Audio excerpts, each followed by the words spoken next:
लोहा तालुक्यातल्या परिसरामध्ये मुसळधार पावसामुळे लोंढे सांगवी इथे कापूस सोयाबीन पाण्याखाली गेलाय। कापूस पाण्याखाली गेल्यानं महिलांनी टाहू फोडलाय। लाडक्या भावांनी आता लाडक्या बहिणीकडे पाहावं अशी मागणी या महिला करतायत।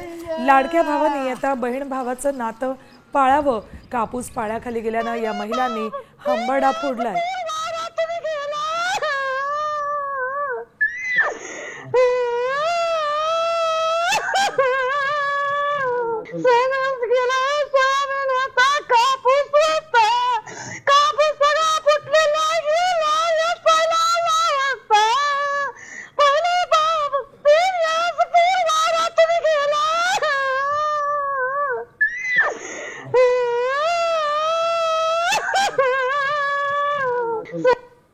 सरकारने काहीतरी देवा, आम्ही 41,000 खर्च केली, कापूस सगळा फुटला होता, या बाया घेतल्या होत्या, एवढं आलेलं सगळं देवाला नेलं समोर, काय करावं, कसं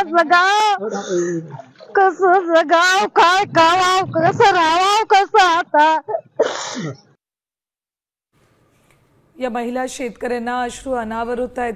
पोटच्या पोराप्रमाणे पीक जपलं जातं आणि तेच पीक असं मातीमोल होताना, पाण्यात वाहून जाताना डोळ्यात पाहावं लागतंय। आम्ही काय खाणार, कशी जिंदगी कटवा बापू, आमच्याकडे मागणी काहीतरी तुम्ही द्या, म्हणून आम्ही दारात उभा राहिली, द्या आम्हाला काहीतरी बघा बापू आता तुम्ही।